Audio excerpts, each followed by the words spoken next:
Good evening, everybody. Welcome to this Around the Ropes podcast for April 15th, 2025. And guys, you know who I am. You know who my partner is for the evening. It's the J&J squad back together once again. Jeff, how you doing? How you been? I'm feeling a lot better. Thanks, John. I just told you I was in a car accident a few weeks ago, so it's been kind of touch and go for me. But I did want to highlight something real quick. I suffered a minor injury from the car accident, kind of got to work through. And it kind of ties in a little bit with what Kevin Owens was talking about with his neck injury. And obviously his is much more severe, but it reminds me how real and just how impactful of every one of our lives that wrestling is. Yeah. To see that sad news a few weeks ago, that really touched me, really got me down. So I totally agree. And again, hopefully, I know it's going to be a while till we see Kevin Owens. It's going to be a while. They said they don't even, I think I read something, they already don't have no plans for Mania next year. I know, just again, personally speaking, and mine is compared to his is so much more minor, but I am just touch and go day by day. But we have a stacked WrestleMania card coming up here. And not to mention, the big news, it's tax day. It's also, if you're a baseball fan, it's also Jackie Robinson Day. Jackie Robinson Day. I am a huge baseball fan. So I was so excited I always just love this time of year with baseball. And then, because it always correlates with this WrestleMania time. So it's this excitement kind of like building to a new season of wrestling, a new season of baseball. You kind of got football in the background. So it's just a great time to be a wrestling fan. I totally agree. Guys, as always, you guys know where you can connect with us on all social media accounts. Again, guys, I'm just going to repeat the news from last week in case you missed it. Starting May 3rd, you will be able to find Around the Ropes podcast on Odyssey through Backstage Radio Network. So I want to just keep that in the back of people's minds. And guys, what will end up happening probably in the next couple of weeks is I'll have one of those quick tutorial videos of how you can get Odyssey. It's very simple. I'm not trying to say it because I'm saying people don't know what to do, but I'm just saying, just to explain to people the process of how to get it. It's free, and you'll be able to listen to us wherever you want in the world. And we'll be sharing those links live on Facebook as well, John. And Absolutely. You and I will make ourselves available 24/7 pretty much if anybody wants help to set up their accounts, to get going and just how to participate and help support the channel. Absolutely. So we got that coming up. We do got a comment coming in from a friend of the show, Mark, who just wants to check in and goes, "Hey, guys, what's going on, Mark? Glad to see you, buddy." And guys, we're not going to touch on anything else tonight. Not going to touch on the indies. Not going to touch on AEW or NWA. Because, guys, I used the same intro when we did this previews and prediction video 3 years ago. It's the Super Bowl of pro wrestling. It is the World Series. It's whatever adjective you want to use.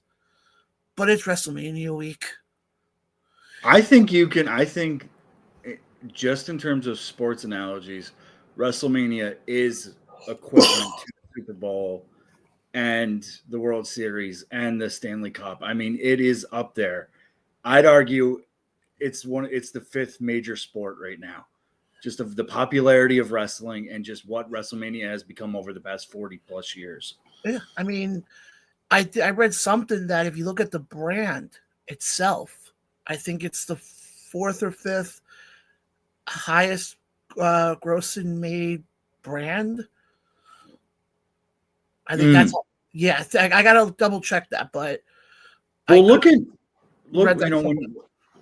McMahon sold to TKO and they went to to that conglomerate there, look at just the value of what the WWE was.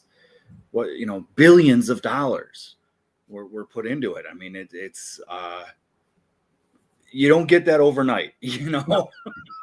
And I think the other thing also people have to realize, people always have to go back to that first WrestleMania, how important that first WrestleMania was. Because if that first WrestleMania that happened all those years ago at the Garden never panned off the way it did, who knows if we'd be sitting here right now talking about WrestleMania in the way that we do. Exactly, because that spawned generation of new wrestling fans. And as you and I talked about, it was the first time really on a major market that there was a crossover of music and movies, stars and wrestlers and just everything, entertainment coming together. I view that as the birth of WWE. I also read a statistic, John, the other day that this might blow your mind. It has been the WWE longer than it was known as the WWF. Yeah, that does, because WWF, I think they lost that because they lost the lawsuit with the wildlife. Yeah, the wildlife. World Wildlife Fund. And before that, they were the Worldwide Wrestling Federation. Yes.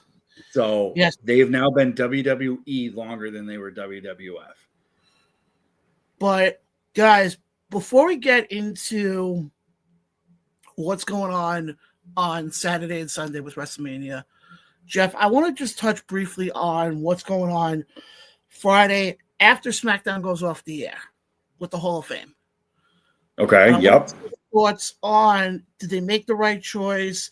Because not only this year did they announce who's going in, but they also announced who's going to be the inductees, which I don't remember them doing that before. Not previously, and we always kind of speculated. You and I speculated a few weeks ago who was going to be inducting and what storylines they were going to kind of go with. Mm-hmm. So I'm pulling that up as we speak, just so we can kind of. Yep. Well, first one I want to look at. Absolutely. First one we got here is the COO himself, Triple H. Well deserved. I mean, he bleeds wrestling. He's Mr. Wrestling in terms, right now.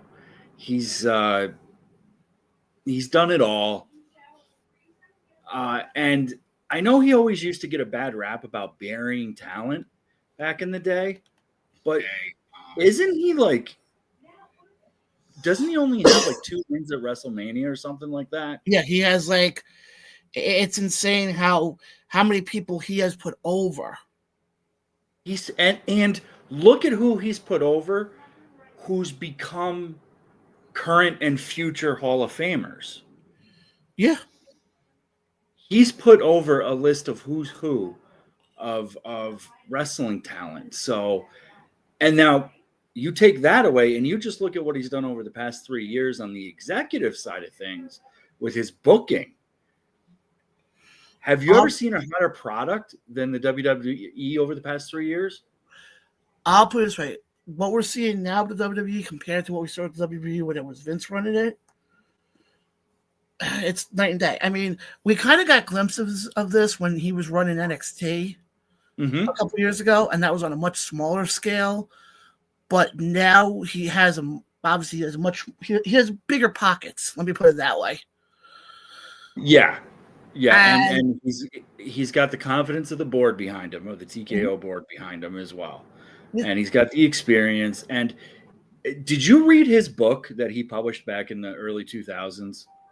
No. Mid 2000s? I did. I bought it. And he's got a mind for the business that I saw even 20-something years ago in that book, where he talked about the psychology of what goes into a character development, and just building off of that.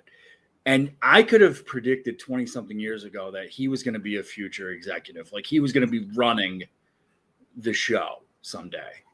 Yeah, who would have ever thought a million years that the two biggest, that WWE and NXT are going to be run by the same guys who were so anti-authority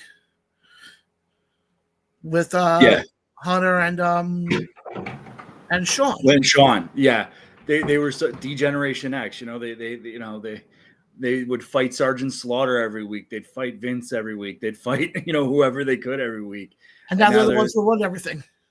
Yeah, and to be honest with you, I can't think of 2 people off the top of my head that I would rather have running the show right now. No. I just, And according to this, the person who's going to be inducted in Hunter, we talked about this the last couple of weeks. is going to be none other than Shawn Michaels. You got to go with Shawn Michaels. Yeah. And I assume the whole clique is going to make an appearance. I assume they're all going to be there to support him. Mm-hmm. Regardless of what you think of the clique, good, bad, and different, they revolutionized wrestling. Yeah. They really did. They were the Attitude Era. When you take away Austin, it was them. And so for Triple H to finally get his due, it's long overdue, actually. Yeah, no, I completely agree. Next we got here is Michelle McCool is being inducted. I'm kind of on the fence about this one. She kind of, I think she kind of fell in between that whole Divas era versus women's professional wrestling era, like the like Charlotte Flair, Yeah. So she kind of straddles that fine line between, like when women were kind of sex objects in wrestling rather than actual entertainers and performers. I agree with that. And it was announced that the person inducting her is some dead man called The Undertaker. Never heard of him. No. I don't think he ever did anything. Yeah. They just, kind of flamed out there after 1990, But it's well deserved. She busted her butt in the ring for a long time. And she tells a story on the Undertaker's podcast where I can't remember who she was fighting, but she was going out there working a match, and then she came back, and then they were told to go back and rework the match because they were working better than the men at the time, and they were making the men look weak, so they had to go out and wrestle like women. Yeah, that's why I'm kind of like on the fence with my feelings. Well, her stats right here kind of show it. She's a 2-time WWE Women's Champion. She's a 2-time and the inaugural WWE Divas Champion, and she's a 2-time Slammy Award winner. Yeah, again, it's deserved. It's just one of those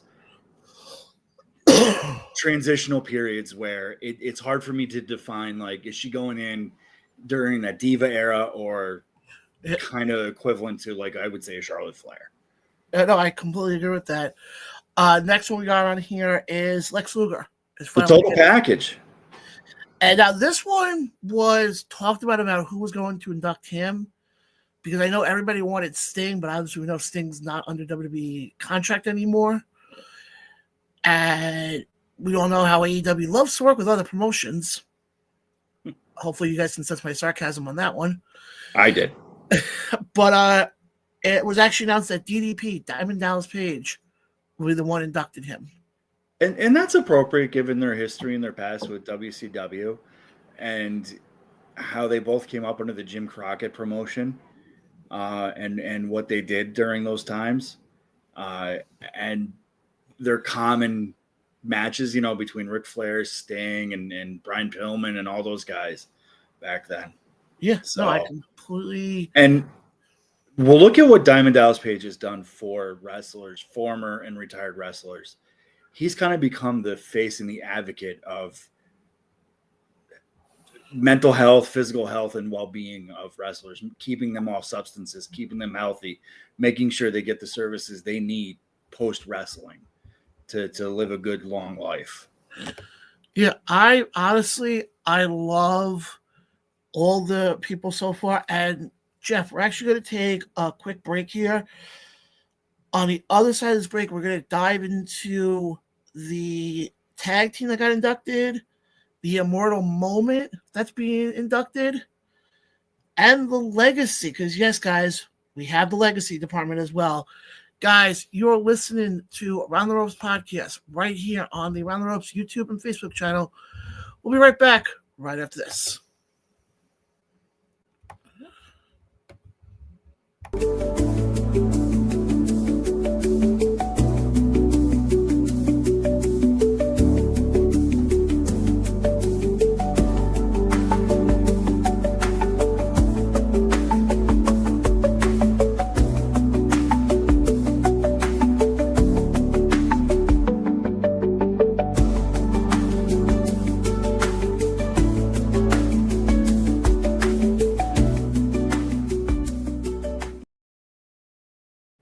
And we are back here live on the Rather Rose podcast. Guys, again, definitely keep the comments coming in. I, love reading them. Let me just go to the comments section here quickly. Mark, I'm sorry to hear about your allergies, buddy. I know it's that time of season. I get it. Trust me. Just try to stay out of the pollen, I guess. I don't know if the right way to put it. Where are you from, Mark? Where does Mark live? He's in Jersey. Yeah, I'm in, you're on the island. I'm way upstate up by Canada, and the pollen is just starting to hit us up here. And my poor wife she's just, everything's just rotting out of every orifice in her face right now. Yeah, I can imagine. But guys, again, keep the comments coming in here. David from across the pond said Luger's spot in the Hall of Fame is well deserved and is overdue. I completely agree. Let's not forget that way back in the day, what was it, 89?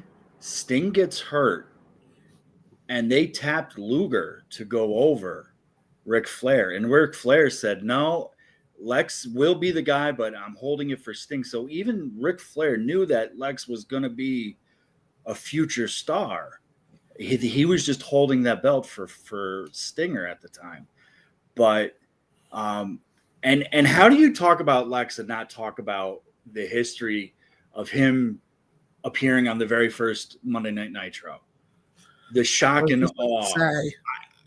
I was, what was that, 95? So I was 13 at the time. And I just mouth wide open, like, what is going on here? He was the first big name to jump up. Was he the first big name? I think with him, though, because I'm just trying to remember here time-wise how it worked out with him and then when Kevin Nash and Diesel. So we had Hogan, okay? Yeah. Hogan was the catalyst. With Hogan, they were able to secure the Monday Night Nitro. On the very first Nitro, then Lex shows up. As Lex shows up, then Nash and Hall are able to rework their contracts. I think it was even later that year or the following year. And that's what's, but Lex is really what started that whole back and forth, because Hogan had already been out of WWF at the time. Lex he wasn't under contract. He was under like a verbal, but yeah, I think I remember hearing that. That was must watch TV. You didn't know who was going to show up on what program, who was going to be where, and that's all because of Lex Luger. Well, also you have to remember back then, back in the mid '90s, you didn't have the Fightfuls, the Wrestling Observers, or a thing called social media that was going to sit there and say, "Oh, guess who we heard is backstage tonight." I found out about Hall and Nash joining WCW by my friend calling a 1-900 number for wrestling fans. It was and I think JR was Jim Ross was the proprietor of it. But that's how you got your news back then. And then you got the dirt sheets, the Wrestling Observer, but that was about it. Yeah, but like my thing is this though is you didn't get, it wasn't like nowadays where like if you could watch like Dynamite, for example, or watch Monday Night Raw, and also you hear on the thing and they go, oh, so-and-so has been spotted backstage at Dynamite. That part didn't exist. But I want to keep things moving here because we do got some other guys I want to touch on quickly. And that is, we were talking about this last time, Jeff, when you were on, the national disasters, earthquake and typhoon. It was announced they will be inducted. However, we do not know as of now. Now things could change before we get to Friday with the Hall of Fame, as far as who's going to be the ones to induct them. But we don't know as of now who's getting that opportunity to induct Typhoon and Earthquake. You got to think it's going to be Jimmy Hart, their manager. That would make the most sense. He was so instrumental in getting them over as a team because you had two guys who could work. Remember, Earthquake could do drop kicks standing still. 400-something pound guy could do a drop kick standing still. And Typhoon, man, he could run the ropes like nobody's business. But Jimmy Hart on the megaphone would just help get them over every week. So I assume it's got to be Jimmy Hart. Yeah, that's one I would think so. Then for Immortal moment, no guys, we're not talking about Immortal Championship Wrestling here. This is an actual category they have here called Immortal Moment, and their Immortal Moment is Bret the Hitman Hart versus Stone Cold Steve Austin from WrestleMania 13. And according to this, the one that's going to be inducted in that match, CM Punk. Don't forget also that they're also including Ken Shamrock. Will he make an appearance at this? I hope he does, because he should. He was so instrumental in the psychology of that match. And remember, it was an I Quit match, and here comes Ken Shamrock, a legit shooter, shoot fighter, who could have easily tapped both of them. But he only added to that story, and that might probably be one of the best WrestleMania matches of all time, if not one of the best matches of all time. Yeah, no, I remember. I obviously I didn't see them live. I saw them in post stuff. And David here chimes in here and goes, he remembers the first time seeing Quake do a drop kick and thinking, how the fuck? Yeah, he just, men his size shouldn't move. 6'6", 6'5", 6'6". Yeah, he was a big boy. And I was 6, 7 years old when he injured, quote unquote, injured Hogan before SummerSlam. Yeah. And I remember crying and being afraid of him. That's how well over that character was. Yeah, no, I definitely... he was... You gotta remember also, other big men who used to wrestle, of that nature, weren't really in tag teams, because the only other one that comes to mind that moved pretty well, I mean, you have two that come to mind to me. It's Vader is one, and Bam Bam Bigelow. Bam Bam was a contemporary of Earthquake, but Vader, Vader was, he was, on the Japan scene, and so that's where he learned his trade.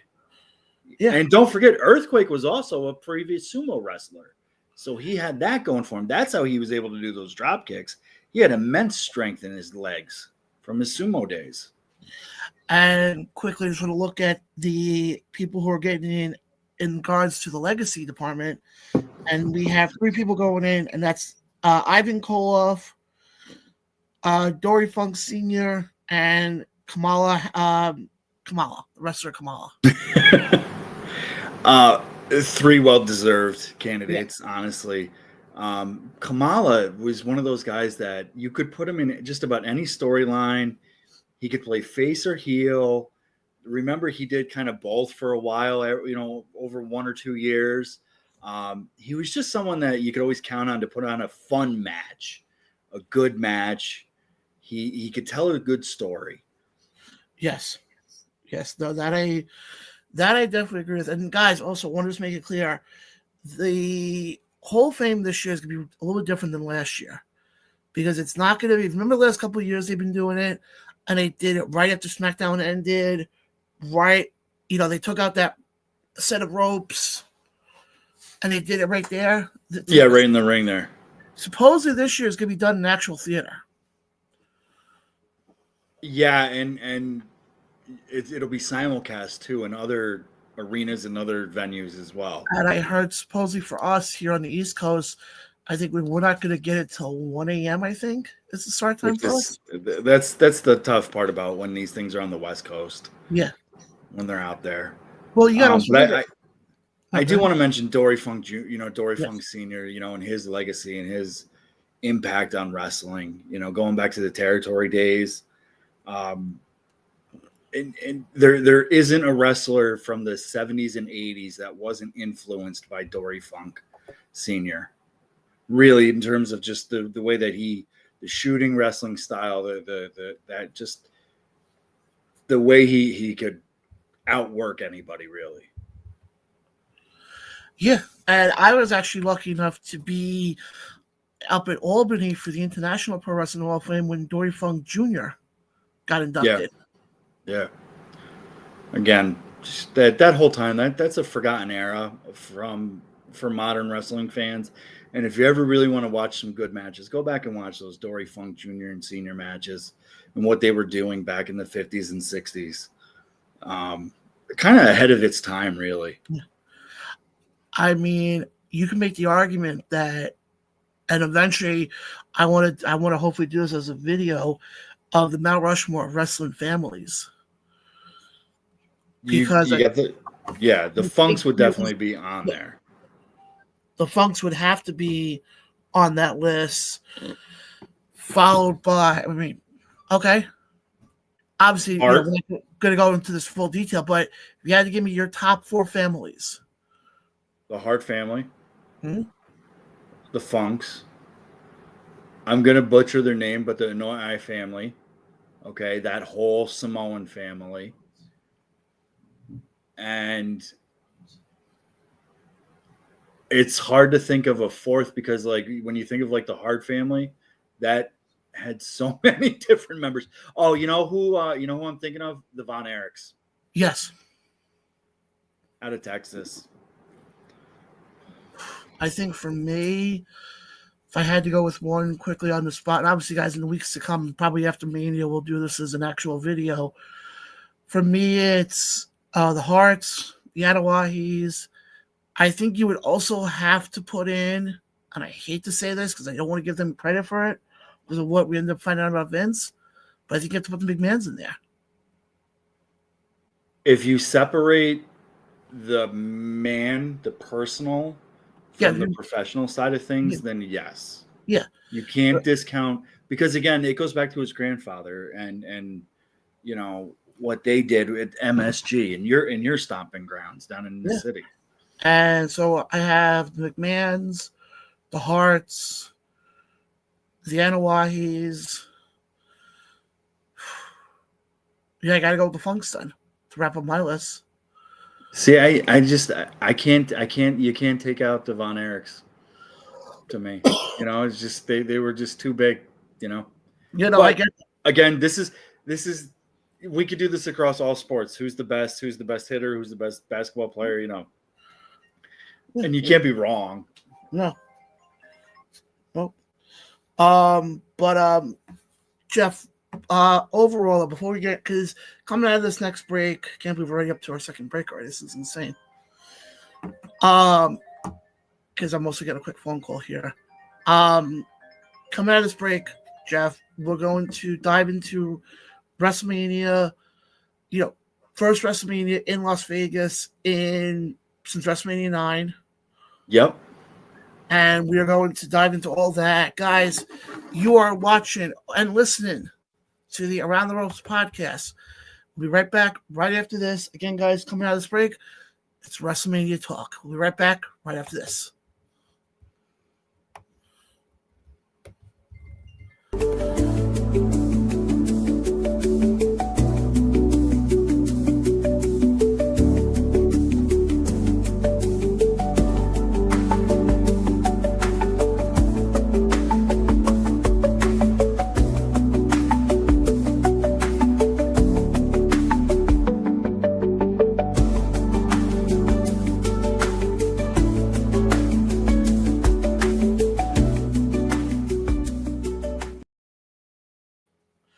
And we are back live right here on the Around the Ropes podcast. Guys, again, you guys know where to find us. We're on all social media accounts.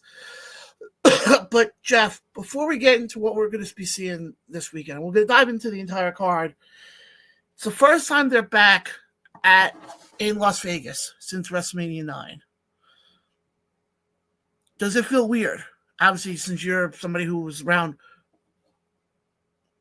I remember watching WrestleMania 9. My brother ordered it live on pay-per-view, taped it on VHS, mailed me a copy because he was living in California at the time. This is how we exchanged tapes, my brother and I. And that's how I watched WrestleMania 9.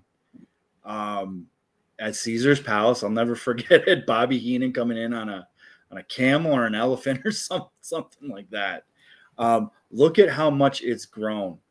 I think one of the big matches of the day was Doink versus Crush. I'm actually pulling the card up right now. Shawn Michaels versus Tito Santana. I'm going off of memory here. Mr. Perfect versus the narcissist Lex Luger. Okay. Bret Hart versus Yokozuna. There's the Hart and the Anoa'i family. Then Hulk Hogan goes over. You had Money Inc., IRS, and Ted DiBiase versus Hulk Hogan and Brutus Beefcake. And you had the Steiners versus the Head Shrinkers. Who am I missing? Well, I'm going to go over the whole card right now. I just did. No. I actually have the whole card here because you missed up a couple. Okay. You missed up a couple. Tito Santana took on Papa Shango. Papa Shango. Okay. All right. For the WWF, guys, give them this is WWF time. Tatanka with Sensational Sherry defeated Shawn Michaels by countout. Yep. Because Shawn rolled out of the ring. Yep. You mentioned about the Siders and the Head Shrinkers. Now, that's actually, remember we talked about the video game, the WWE 2K25? Yeah. That match is featured in part of the Samoan Legacy wow. line. So my 13-year-old son is now playing that match, trying to get the Head Shrinkers over in that match. Then you had, obviously mentioned Doink the Clown and Crush. And we met the second Doink. Yep, that was the second Doink. Razor Ramon defeated Bob Backlund in a throwaway match. And then I think after that was 3 minutes and 45 seconds. Was it Undertaker versus Giant Gonzalez? Or was it Money Inc. was the next match? No, the next match was, after the Razor match, was Money Inc. versus the Mega Magnets. The Mega Maniacs. Maniacs, yeah. Can I give you a little history, a little trivia for you here, Johnny? Yeah, go ahead. The first person to challenge for a heavyweight championship, an intercontinental championship, and a tag team championship at WrestleMania was actually Hulk Hogan. That doesn't shock me. Believe it or not, he was the first person to challenge for the 3 major titles. And he did, and WrestleMania 9 was when he did the tag team. Because remember, Money Inc. was the tag team champions at the time. Then you obviously mentioned Lex Luger taking on Mr. Perfect. Then we had The Undertaker with Paul Bearer defeated Giant Gonzalez. By DQ. Yeah, okay. Do you remember who Giant Gonzalez's manager was? Harvey Whippleman. Yep. And Undertaker, Giant Gonzalez, they used chloroform on Undertaker to knock him out. Then, okay. Here's an interesting stat, because I did see something about this earlier. WrestleMania 9 was the first WrestleMania where the World Heavyweight title changed twice in the same night. Yokozuna goes over, Bret, and then obviously we had the screwy Hulk Hogan finish. WrestleMania 9 was also the debut of who, John? Oh, I don't remember. Legendary announcer who made his WWE. Finkel. No, Finkel was already in WrestleMania 1. The announcer, play-by-play. Was it Michael Cole? Jim Ross makes his debut in WrestleMania 9. Wow, that's alongside Bobby Heenan and Macho Man Randy Savage. I also read something because they actually have a documentary of it out now, which I want to try to watch. Supposedly that one was held in the parking lot of Caesar's Palace. The event itself? Yeah, the event itself. I didn't know that. I didn't know it because it was outside. And I think that was the first WrestleMania outdoors, right? I think so. Right? Producer Desmond says yes. Here's the funny thing. You ready for this one? There was an attendance there of 16,891. That would barely eclipse a live event like a Monday Night Raw nowadays. I was going to say, you take a house show now, and I think you get numbers that are bigger than that. The MVP Arena in Albany, New York can hold 17,000 people for a wrestling event. And I think it would sell out if they did like a Monday Night Raw there. And it would hold more than that WrestleMania. That's funny. They always talk about cities that need a WrestleMania, and I don't know why, but I would love for not like because I know everybody says, "Oh, New York City." What about like Long Island or even up by Albany? Albany. So Albany held Royal Rumble. They held Backlash. They've held that Elimination Chamber pay-per-view you and I talked about last time. Yeah. Albany's just a small arena though. But yeah, it would be fun to see like the Meadowlands. It might be too cold for the Meadowlands. Do they still call it the Meadowlands? MetLife Stadium. MetLife Stadium. But that would be fun to see, kind of WrestleMania come home to New York City. Even Madison Square Garden is too small to host a WrestleMania. Yeah. Oh, did you know this one, Jeff? Pincus Maximus. Yes, he was. And he wore the olive wreath for the evening. But guys, overall, Jeff, before we get into, because like I said, guys, we're going to basically dissect this entire card from top to bottom. Even the best match of all of Rey Mysterio versus El Grande Americano. Because the fact that Chad Gable is not on this card to me is a travesty. I don't know how you hold him off this card.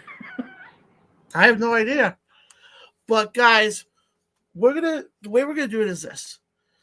We're gonna talk about, the best we can about what led to this match. We're gonna each give our predictions. Then, actually, Jeff, just thought in my head here for a second. Would the producer like to have a secondary job for the night? Des, would you like to have a secondary job for the night? Producer Des says yes. Would you like to take note of who we pick? Yes. Can you take notes who okay, he's got his ready to go. Okay. Because I definitely want to see how well we do with these picks. Because guys, there is. So you got to keep it, okay? All right. There is just looking here right now. There's 7 matches night 1, and there's 6 matches on night 2. I've got 7 on night 1. Yep. And 6 on night 2, yeah. Yep. Now imagine if they did this in one night. Thank God we don't have WrestleManias on one night anymore. First off, I'm happy they went to Saturday night shows for these events, and I'm happy they went to 2 nights. They were just getting too big to do over one night. What was that last one night WrestleMania was like 7 hours? Must make it 35. Yeah, and like, so what was that, 6 years ago? How do I get my little 7-year-old son at the time to stay up and watch wrestling with me? He just wanted to see the New Day, and he just wanted to see John Cena, and that one was right here at MetLife Stadium. Yeah. Because if I remember correctly, 36 was the PC because that was COVID. 37 was Tampa Bay. 38 was Dallas. 39 was LA. Obviously, we know last year was in Philly, and now we're in Las Vegas. Yeah. Do you ever see WrestleMania going overseas? Yes. I don't mean Saudi Arabia, but maybe like with London, the way we saw the reaction out of Europe a few weeks ago. I've said this for a while now. If there's any city that should get a WrestleMania before anybody else, to me, it should be the United Kingdom. It should be Wembley. Wembley Stadium really should hold it. Don't forget, Toronto held WrestleMania 6. So, all right. You know what, David? We're going to get to your predictions in a second because you have an interesting one, but that's not till the main event of night number 1. But Jeff, let's go with the first one that I got here, and that is for the World Tag Team Championship. Okay. Featuring the War Raiders, Eric and Ivar, taking on the New Day. Now, my only thing I have to say about this is this. You rehabilitate the SmackDown Tag Team division by bringing in Motor City Machine Guns, Profits, you turn them heel, DIY, you turn heel. You don't give them a WrestleMania match, but you give the War Raiders a New Day? I'm more disappointed in the New Day they've had a long history. I always like to see fresh blood in it, even though I'm a wrestling historian. I want to see, some fresh meat in the picture. That said, I think the War Raiders go over in this one. They have to. Because as much as I Gotcha. love the fact that they turned the New Day heel, I feel like they've done nothing with them. And I feel like now with them being, oh, we're the heels. Okay, great. It's funny, when they were heels several years ago, when Big E was still a part of them. Yep. And they were playing the trombone. Yeah, you hated them. Now it's like I forget now half the time that they're the heels. I don't know though, because my little guy's first wrestling match was the New Day. The first live event we went to was, and the New Day were heels at the time, and they were over. So that's one of those, like, they were heels, but they weren't the heels that they are now. No. Now they're kind of playing this cocky, I've been there, we're kind of the best, we're kind of regaining a championship that's belonged to us, But I think this is time for the War Raiders to finally get their WrestleMania moment. Yeah, let them win. Give them their moment. It's not going to hurt New Day at all if they lose here. They're still, to me, one of the best tag teams out there. And you can finally put the War Raiders in that. I mean, we talk about the War Raiders for how many years they were in Ring of Honor for, and they were dominant. Mm-hmm. Yeah. And so, put them in the WrestleMania scene. Yeah. Okay. Let me ask this, though. I obviously know what's closing out. Well, I'll get to that one after we finish up with night number one. So what agrees with that one? The War Raiders? Yep. I'm making sure producer Des has got it all written down for both you and I. Next match we got here. I think this could be the greatest match ever. And that's Rey Mysterio versus El Grande Americano. So my stepkids watched this match last night, the Rey Mysterio match last night, and I had to remind them that Rey Mysterio is like 53 years old. He's 10 years older than me, and he still moves. Not quite like he did when he was 25, but he still moves like pretty well. A lot better than I do at 43, I'll tell you that. So what do you do with this match? Does Dominic get involved? What, expose El Grande for who he really is? Or does he help El Grande? I don't know. This is who knows who El Grande really is? We don't know who's under that. It's just very convenient, though, that El Grande had the same injury with Chad Gable. I wonder. Yeah, it is. I think El Grande goes over with some sort of like schmaz finish, some sort of sloppy finish. Yeah. Somehow I see this ended up being, I don't know why, but somehow I see the Creed brothers coming out. Mm-hmm. And somehow on the other side, I see LWO coming out. LWO, yeah. That's like I said, big schmaz. So I say El Grande Americano. Yeah, I'm in agreement on that one. I just think, I hate to say this, but I think this is going to be your, just look at the matches so far. This to me could be your bathroom match. Yeah. This could be, to me, it's like, okay, great. Rey Mysterio, we talk about, having Teflon. Rey Mysterio, yeah, he can take a loss here. But again, it's like, okay, then what are you doing with this El Grande character? Yeah. Yeah. To me, it's like, what's the end result for that? This is going to be the pinnacle of his character. So then he goes into SummerSlam. Who knows? Maybe, LWO versus, Chad Gable and that crew. So who knows? I mean, what are we going to get? El Grande Americano versus Chad Gable? Very well could be. Desmond saying yes. I would say, what are we going to do? A reenactment of Undertaker from the 90s when they had Undertaker taking on Undertaker? SummerSlam. Oh, dear God. Poor Brian Adams was tasked with having to do that. An accomplished wrestler in his own right. Probably should have had something better. And he's got to play the fake Undertaker. Guys, I know we're just getting started now, but we're going to take another quick break. Coming out of this break, we're going to get into the Jade Cargill match the LA Knight match, Tiffany Stratton, Gunther, and the main event of night number 1. Guys, you are watching or listening to Round Levels Podcast. We'll be right back right after this.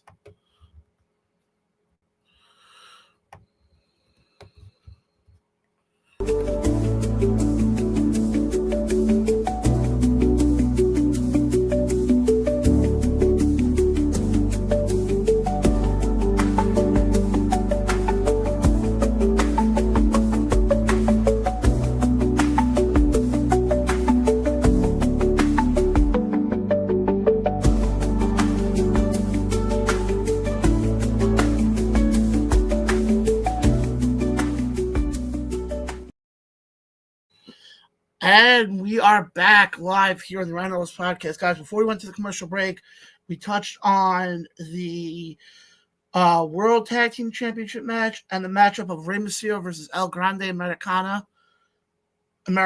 Sorry. So now we're going to get to the matches that could, depending on how they're booked, could be interesting. First we got here is Jade Cargill taking on Naomi. Now, we all know this match was Jade got pushed off the ramp a couple months ago by a mysterious assailant. Nobody knew who it was. Ended up finding out that it was Naomi. Naomi turned heel. We basically got all this. Jeff, my question to you is this. Does Bianca Belair play some role in this match? No, I think she's going to be too wrapped up in night 2.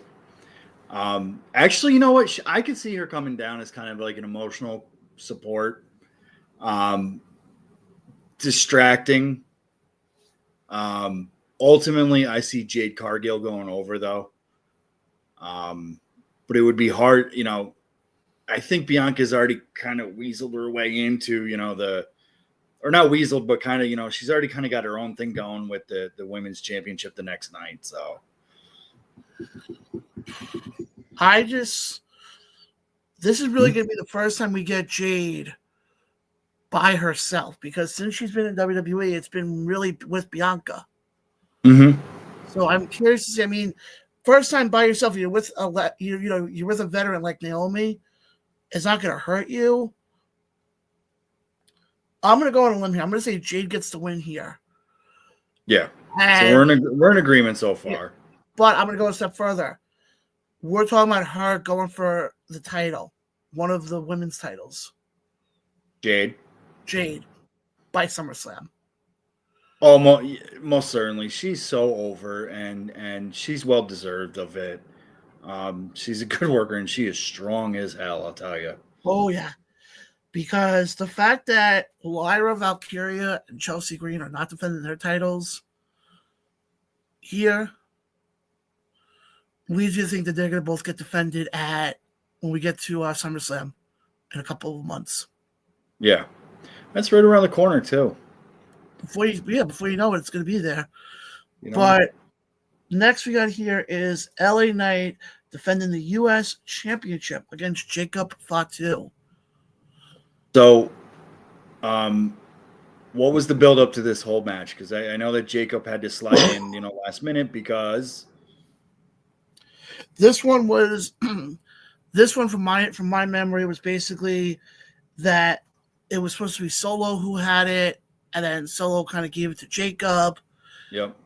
But now my question is, does Solo kind of screw Jacob out of this? Okay, so here's my long-term thinking, okay? Yeah. My son's favorite wrestler is LA Knight, so he's probably going to throw something at me for this. I think Jacob Fatu wins the Intercontinental Championship. United States. I'm sorry, the United States Championship, thank you. And allows LA Knight to go on to possibly win the Royal Rumble. Kind of elevates LA Knight to that championship status next year. But then you're going to have this Jacob, Jay, Solo, Roman, this whole weird bloodline dynamic there, which isn't the bloodline, but kind of like that family fighting over who's the dominant champion of the rest of the year. Yeah, no, I completely Agree, and I think that's what's going to make things very interesting. Personally, to me, the way I look at it is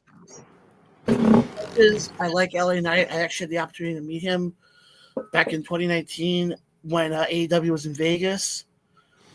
But to me, I think it's time to put the belt on Jake. It's time to put the belt on Jacob. He's another good worker. He's fun to watch. Yeah. He's crazy, and I could see him actually being champion someday. Honestly, Yeah. I could see him with the heavyweight strap someday. I think you give Jacob the belt now, and then you could start planting that seed of dissension with him and Solo.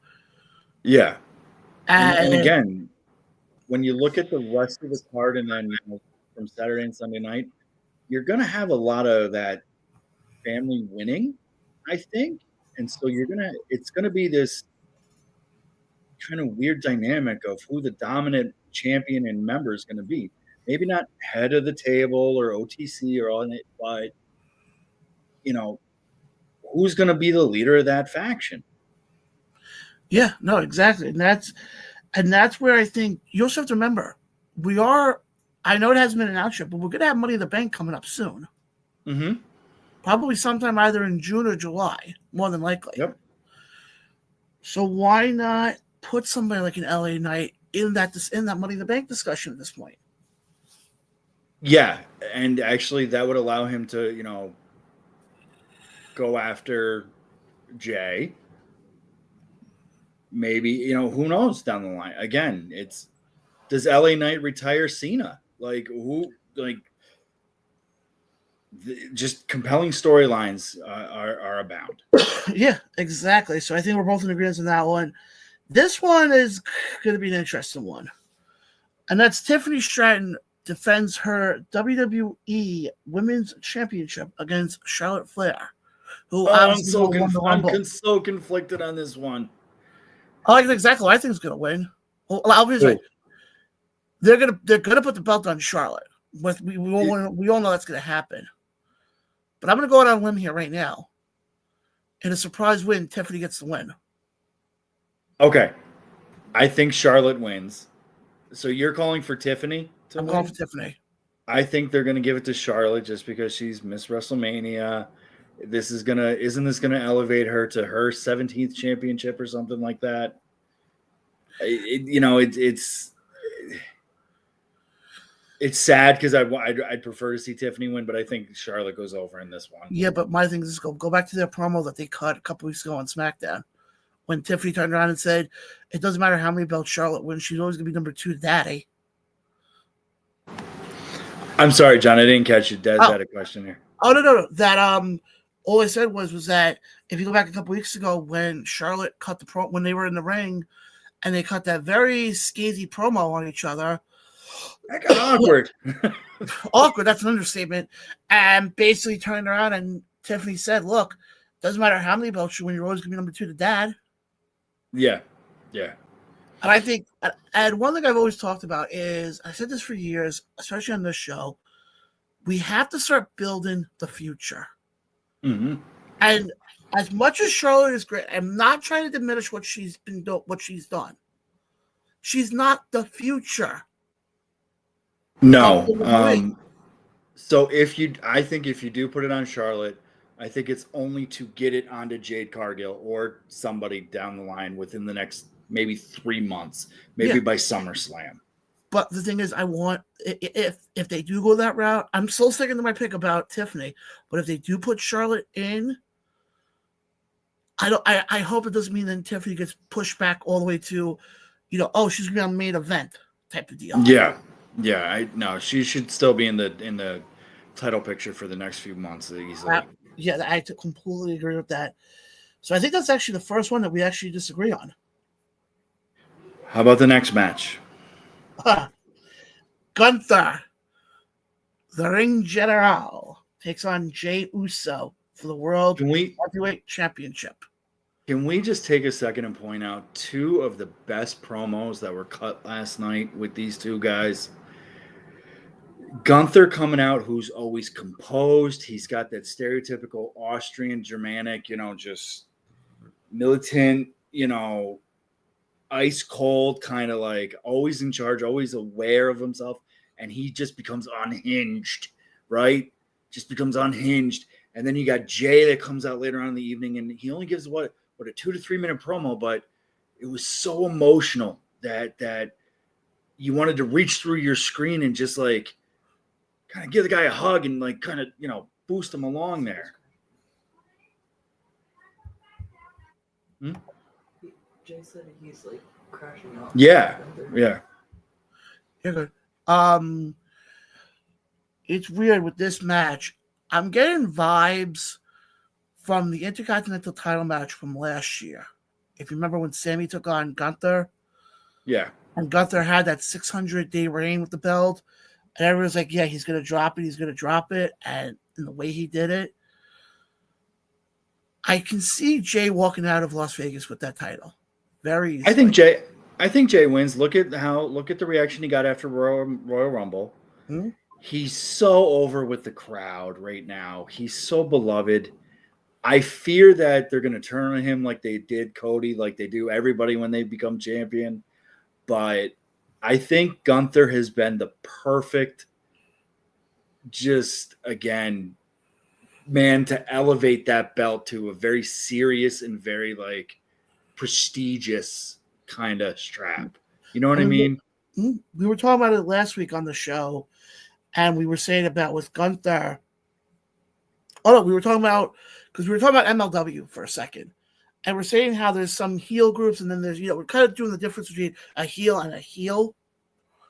And we were saying how I made the comment last week on the show about naming somebody who is that you can look and say, okay, this guy's a heel, and actually a good friend of yours and a good friend of mine, Billy, turned around and said Gunther. Yeah. And I said I disagree. I don't see Gunther being a heel. He's become way too over with the crowd, and give it time, they're going to turn him babyface.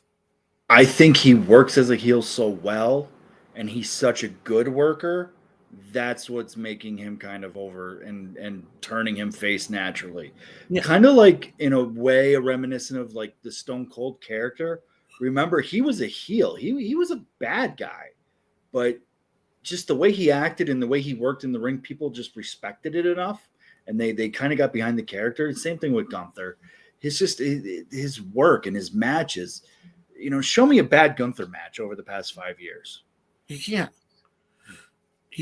And I know everybody was hoping that this would be like the return of Ilya Dragunov. I don't think we're gonna get him back. No, not Saturday. No. I think you give Jay a clean win. You give him his moment. Now I'm not sitting here saying that I think Jay is gonna get an insane run with that belt. I don't. I think he gets that belt. He'll get it on Saturday. I hate to say this. I think he drops it by SummerSlam. I could see that. Again, looking at the list, looking down the line, you got Punk, you got you got a lot of options right there. With what do you do with that title picture? He's not going to be a dominant champ like Gunther or Roman, but he's going to be a fun champ. You know what I mean? You're going to get a good match out of Jey Uso, unless it's with his brother Jimmy. That's what What are you talking about? That was the greatest WrestleMania match ever.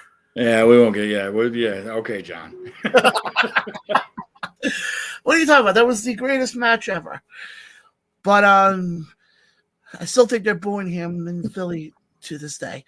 But main event now of night number 1, and I'm happy for one thing that the company isn't deciding, okay, well, we have to put a title on the main event that they're putting on the story right now. And right now, the fact that the hottest story right now is Roman Reigns, CM Punk, and Seth Rollins. But Jeff, hold off on what you were going to say about that, because we got to take another quick break here. Got it. And guys, after that, we will give you guys our thoughts on the main event of night number 1. And then we'll look ahead to night number 2. Guys, you're listening and watching the On the Ropes podcast. We'll be right back right after this.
And we are back here live on the Around the Ropes podcast. Guys, if you just joined us, thank you for joining us. Guys, for the first hour, we've kind of been dissecting night number 1 of WrestleMania. And guys, we're now going to talk about the main event of night number 1, the Paul Heyman on a pole match. I kid. Well, no, because that Paul Heyman, he goes back to the territory days, with Jim Cornette, and that's exactly what this kind of match is.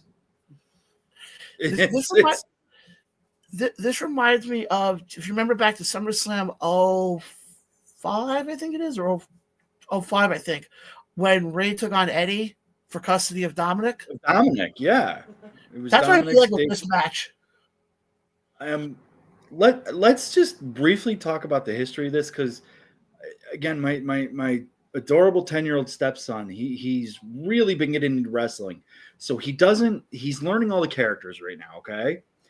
And my son and I my Desmond and I are trying to explain to him, okay, this is Roman, this is CM Punk, this is Seth Rollins. Oh, by the way, Roman and Seth used to be a tag team. Oh, by the way, they're a tag team because CM Punk hired them.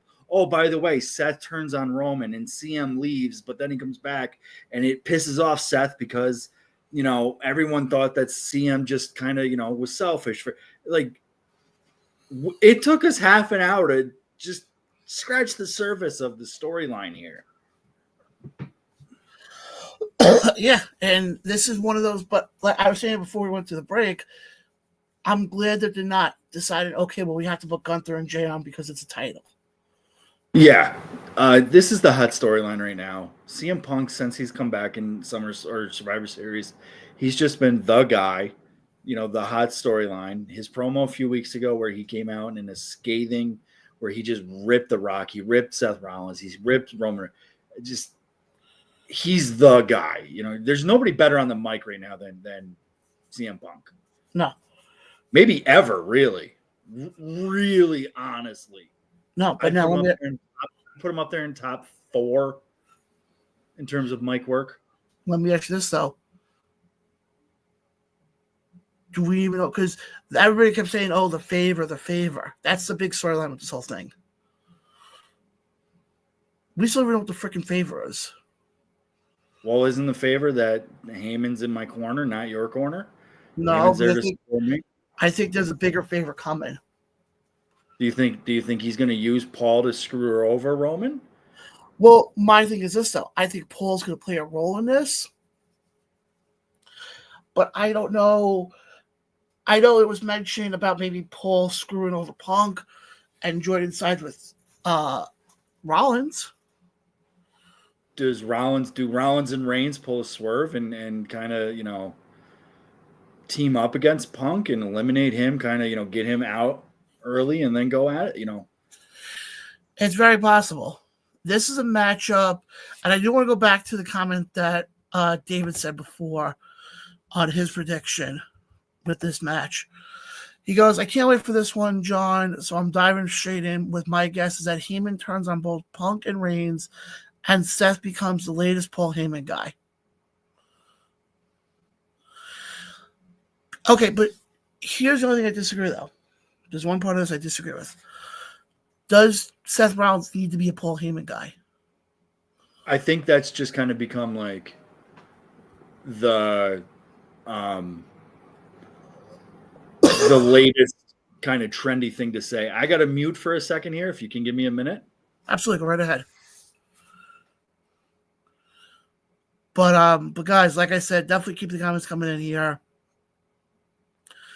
John, check my previous comment from my theory. Okay, I'll definitely take a look at that. But guys, like I said, this match that we have coming up on this main event for night number 1 is a very intriguing one, to say the least.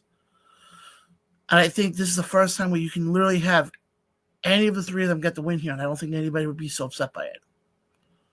Yeah, you could pull a name out of a hat, and you unfortunately, with this one, that's kind of how it's going to play out, I think. Horse racing is easier to predict than this match is. All right, I'm going to ask Desmond, who do you think is going to win the Roman Reigns match? Seth. Okay, Desmond says Seth. I say Punk. And who do you say? Oof. I'm going to say Punk as well, but I'm going to add to that one, though. Punk wins and becomes the first challenger for Jey Uso for the World Heavyweight title. Oh, and what those two could work. Think of the work that those two could do over the next 3 months together. And we find out that the real favor is that Paul Heyman, because Paul Heyman has worked with the Anoa'i family for how many years now? Yeah. That Punk looked at Paul and said, "Look, give me the title." Yeah, negotiate a title match for me at Money in the Bank or SummerSlam or I think you can easily, if you do that, I think you can easily wait till SummerSlam.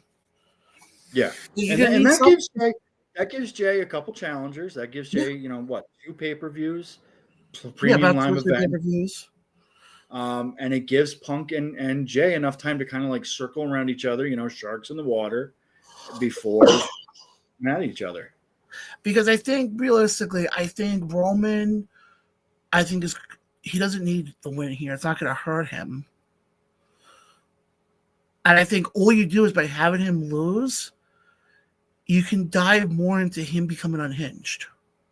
I think personally, I think it sets Roman up for Cena down the line. Well, because also I think the thing is, you remember the line Cody Rhodes said to Roman Reigns last year, and said, "Oh, give it a year, and you're going to be a tribe without a what was it? A king without a tribe, chief without a tribe." Yeah. Right now, he basically has nobody. Yeah, and this, from what I said before, where you're going to have Jay winning, you're going to have Jacob winning. You who's going to be top dog in that family now? And I think now, I think it's time to let Jacob Fatu take over. Absolutely, I agree with you on that. But overall, now obviously we just touched on night number 1. What match? Obviously, what's closing out night number 1 is the match we just talked about. But if you had the pencil, Jeff, what's open in night number 1? Open in terms of who could go either way? No. First match of the night. If you had the pencil. Oh, match of the night? Oh, that's going to be Roman Reigns and CM Punk and No. What match when they do the opens it? I'm so sorry. Yeah. No, brain damage here. I think Rey Mysterio versus El Grande Americano. Interesting. I'm going to go with I think it's Gunther and Jey Uso. Desmond said that last night. Actually, those were his exact words last night, where they're going to open it. I think they saved that for a little bit later, midway through. Nah, because you got to remember, you're going to have something like 40, 50,000 people. Can you imagine the scene if all of a sudden you got Jay coming out right away and everybody's, doing the heat? Yeah, good point. And you got the heat going on the dome on the what's that thing called? The Legion Stadium. No, the dome in Las Vegas. What's that? Oh, the Sphere. Yeah, the Sphere. Yeah. I would love for a wrestling company to run there at some point. I think it's set up to. I mean, they're going to. So Yeah, I think that's where yeah, absolutely. after But shows. I'm gonna go out on a limb here right now because I'm just looking at the matches right now for night number 2, and I'm gonna be honest. I'm more intrigued with night number 2 than I am with night number 1. I think you and I are going to have more disagreements with night number 2. Yeah. Oh, absolutely. And let's start off with the women's tag team championships. And as Liv Morgan and Raquel Rodriguez takes on the team of Bayley and Lyra Valkyria. Mind you, Lyra is the Intercontinental champion. They gave this away last night on Raw. Yeah. Bayley gets the win. The face never gets the win on the go home Raw unless they're gonna lose at WrestleMania. Yep. So Liv and Raquel are gonna retain. That was just. Well, now here's my question, because I've had a thing with this title, except for what we're seeing right now with Liv and Raquel, and what we saw in the beginning with Sasha and Bayley, and for a little bit with the Iconics when they had their run with the belt. Can you name me a memorable tag team that's actually held that title? I can't just it's just not important The enough way, to me, unfortunately, that belt has become. That belt hasn't become. Oh, we're gonna be a tag team. We're gonna dominate. It's been okay. Yeah. We win the belt. Okay, person A. Okay, turn on person B. Give it 2 weeks. I don't think women's wrestling is deep enough to have an established tag team division where you have like cohesion, rather than just two put together stars. No. I mean, don't get me wrong. I think Liv and Raquel, being those two put together stars, have done well together.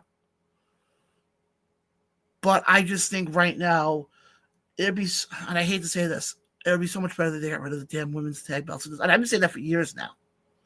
They serve no purpose. No. I'm not excited about the championship aspect of it. I'm excited about the story. I'm excited about the work that's going to happen. I love Raquel Rodriguez. I think she's a great worker. I think she's going to eventually turn on Liv, and I think she's going to be, she'll be another future champion. Yeah. What's funny though? Almost if you look at the dynamic of Liv and Raquel, and out of anybody, you hopefully you'll get where I'm going with this. It's almost like Shawn and Diesel. Diesel, yes, I was just thinking the same thing. It's very similar.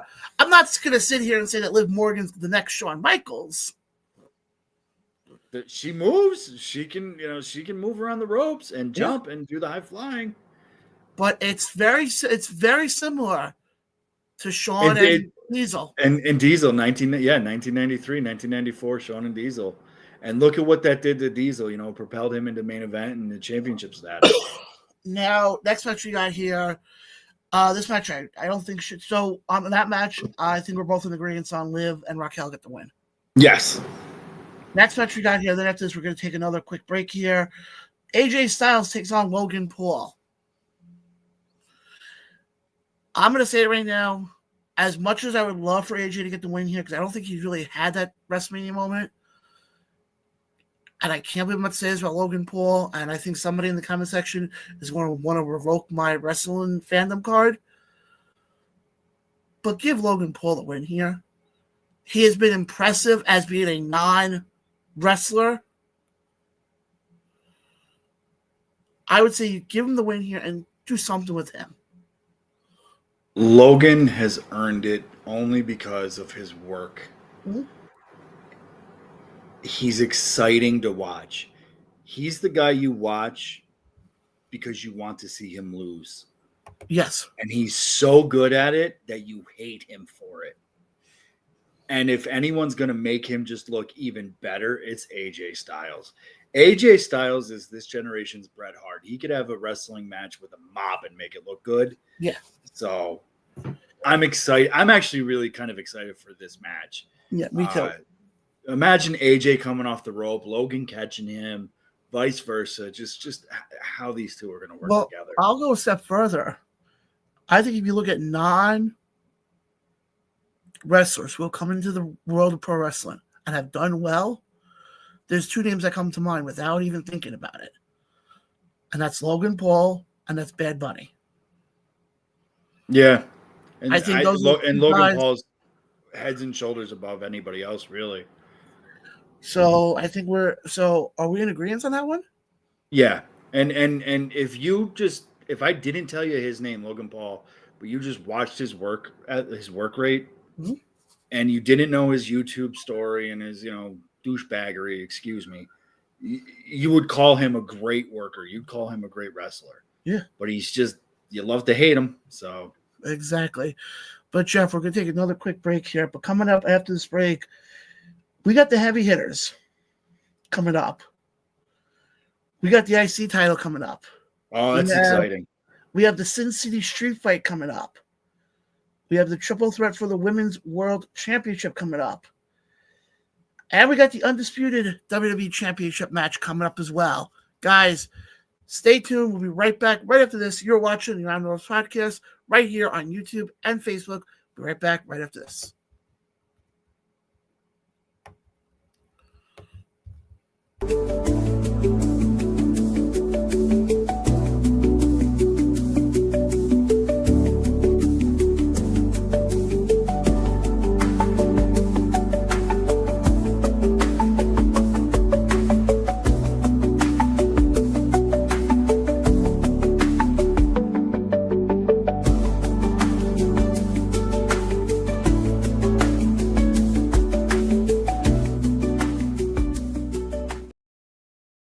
And we are back live right here on the Around the World podcast.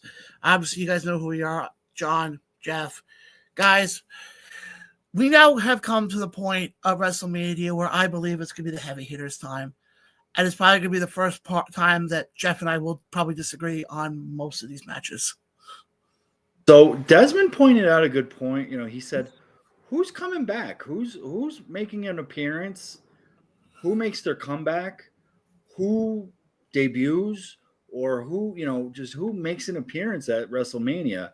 And this next match we're going to go over kind of sets up a really intriguing opportunity here. We have Braun Breaker versus Penta versus Finn versus Dom for the IC Championship. And who might make an appearance in this? Rey Fenix. I could, because I know there's been talks about wanting to reunite the Lucha Brothers. And I've been hearing that a lot.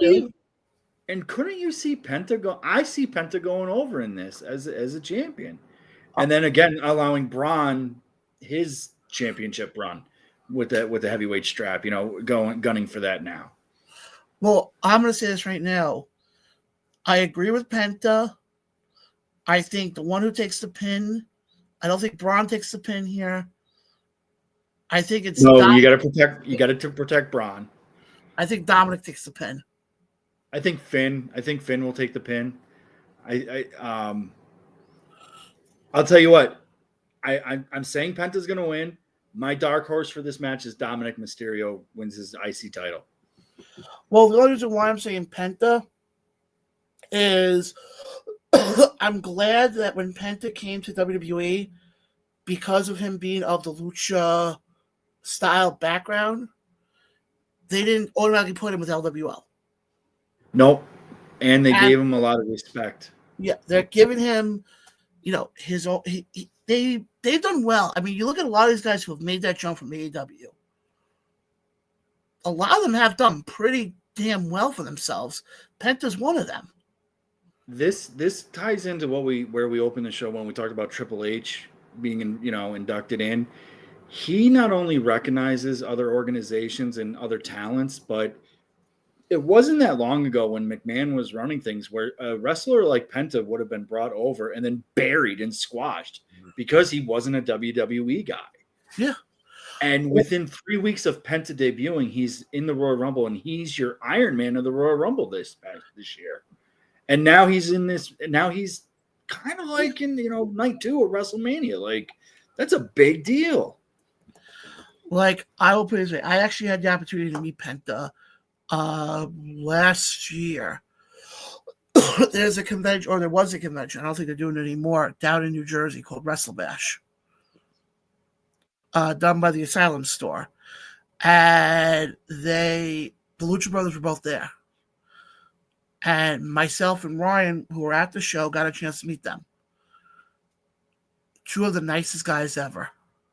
I could see that. The way that Penta does his interviews and conducts himself and the way he interacts with the fans, you could tell he's legit. He's the real thing.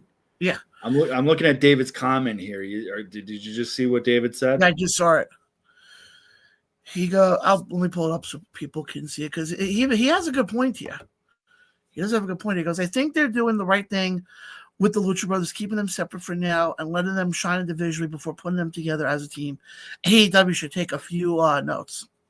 But wouldn't it be nice to see Ray come down and help his brother win, or at least let Penta win clean and then have Ray come down and kind of celebrate with him and kind of like not join forces then, but just kind of show the dynamic of that of that team. Yeah, I think that would be perfect.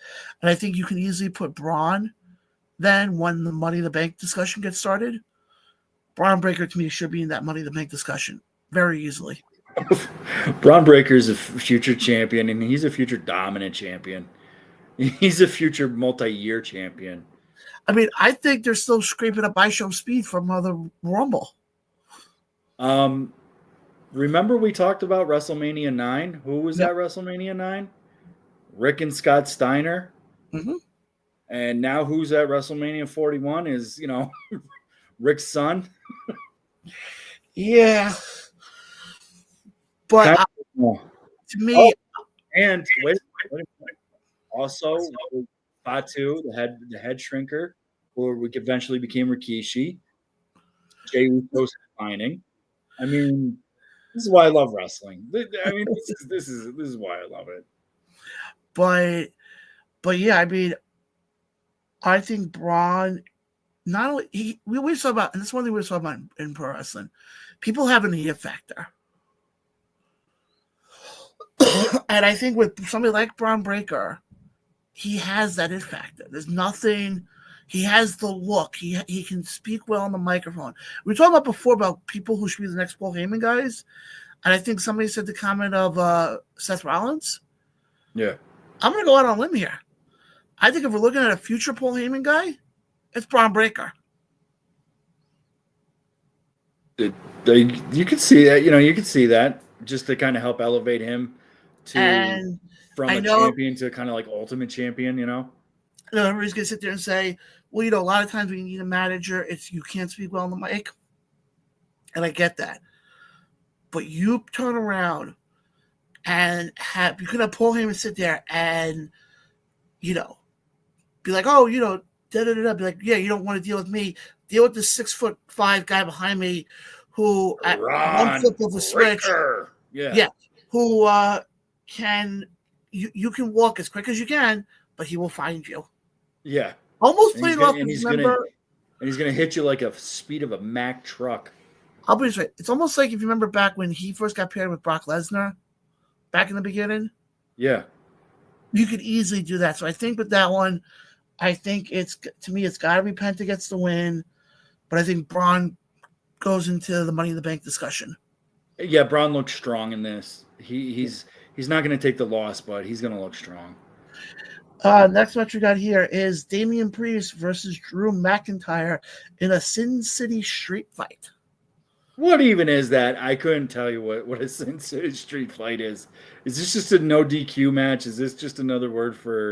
Basically, it's going to more likely be a no DQ match, and they're going to have basically like all Las Vegas stuff. Because you remember when they had it in Philly last year when it was Bobby Lashley...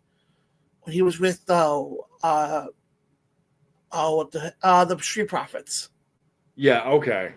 And it was that type of setup where it was like, let's bring everything ECW related out. It's going to be the same thing with here.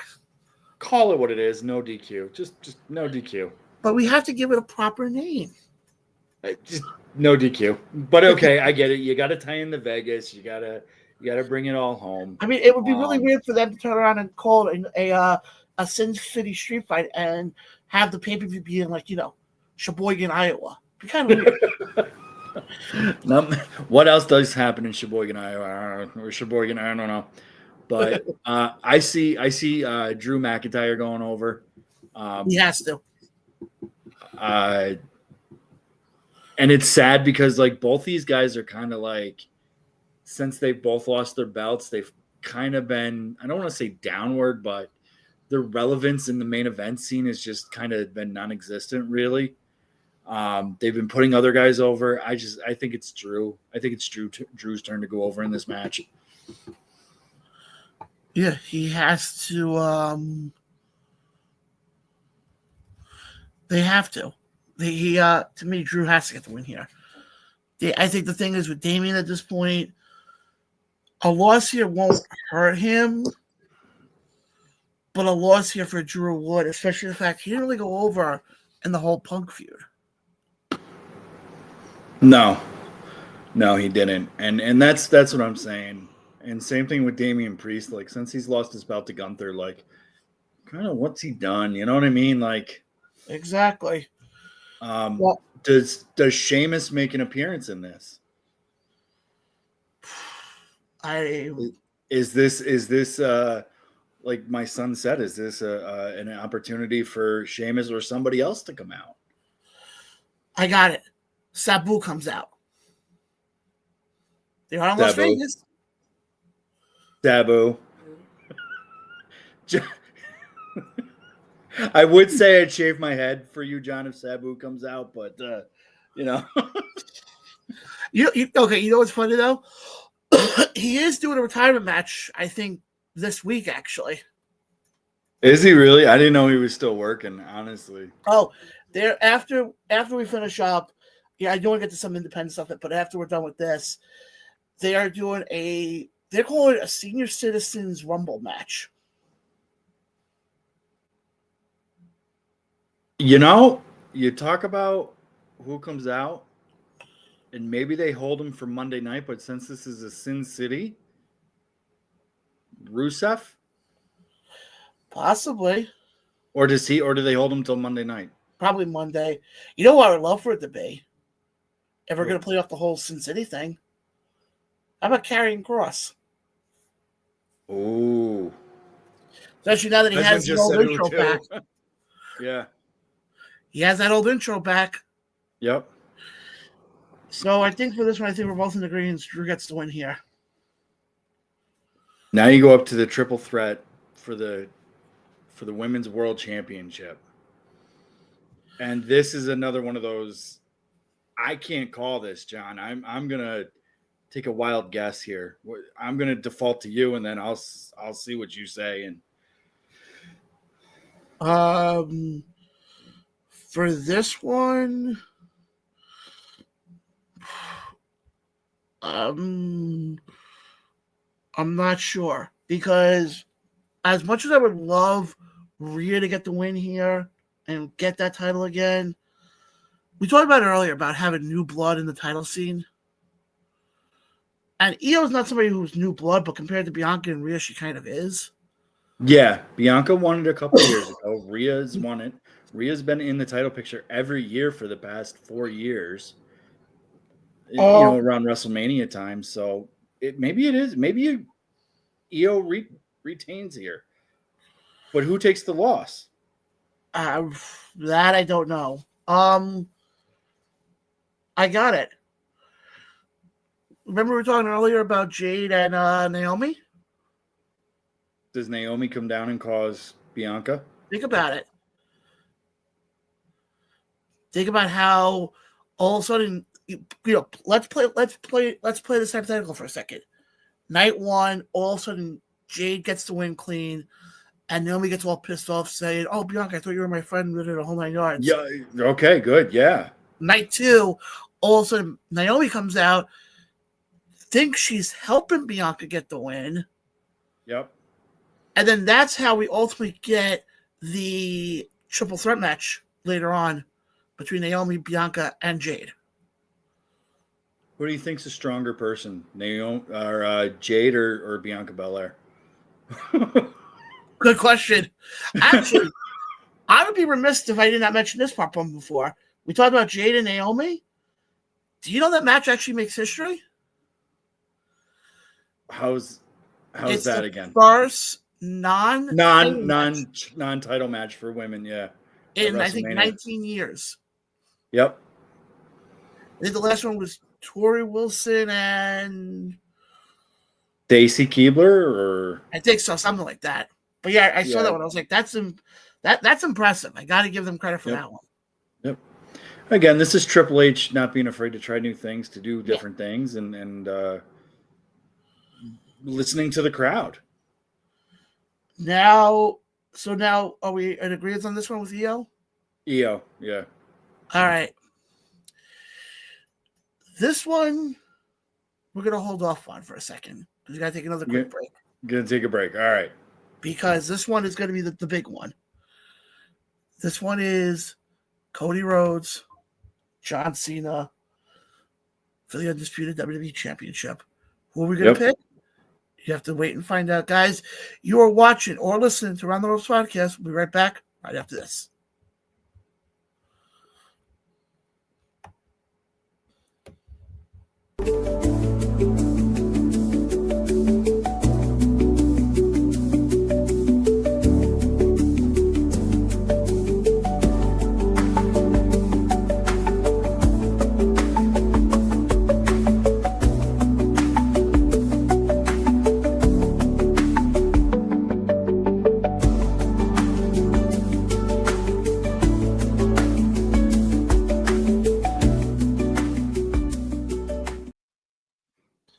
And we are back live right here on the Around the Ropes podcast, guys. Definitely want to keep the comments coming in here. I know it's kind of quiet tonight, but I think that's because everybody's getting ready for this weekend. But guys, let's get into it now. The main event, the match that could make things very interesting to say the least. And that's Cody Rhodes taking on John Cena for the undisputed WWE Championship. Jeff, first question we're going to show this one. Do we see Rock in this one? I see. Let me just kind of paint the whole picture, if you will. Give me a minute, John. Absolutely. I see this finally being where Rock makes his presence known for Cena. I see Solo coming down. I see Jacob Fatu coming down. I see Tomatoga and Tamalo. I see they see the whole family coming down. Everybody that Cody has either beat or helped put away. I see this is where we finally witness the Rock's sphere of influence, bringing his family down to support to get Cena to get that victory. Yeah.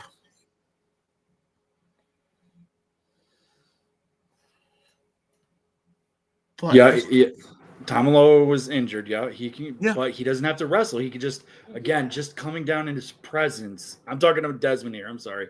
Just having the presence of the whole family, like the Rock showing, hey, you may be the bloodline, but it's my family,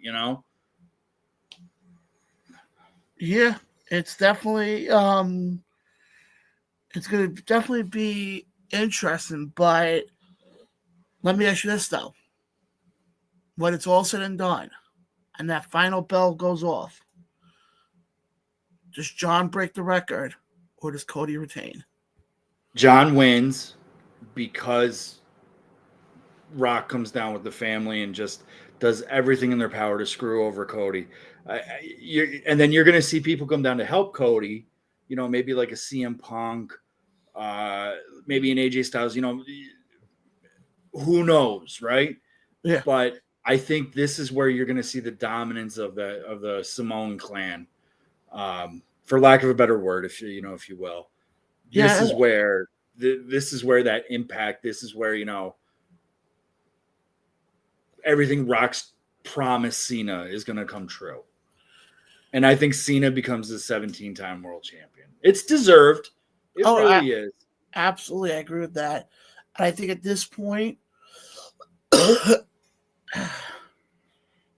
This one's a tough one for me. I'm going to be completely honest. Because we were in this position last year. Cody was chasing the belt. All well, wonderful, great. Now, he's held the belt, and I've talked about this before. Cody holding that belt, to me, he hasn't done a lot, and this is my opinion on it. He hasn't done a lot for me to be that interested in what he's done. Because it's the same thing with him. You take out Kevin Owens, and you take out what we're going to see with him with John on Sunday. Can you give me another opponent he has faced in this title run that you think could have legitimately taken the belt off of him and it would have made perfect sense? No, but I'll counter that with allowing Cody to kind of have, maybe for lack of a better word, an easy run with the belt.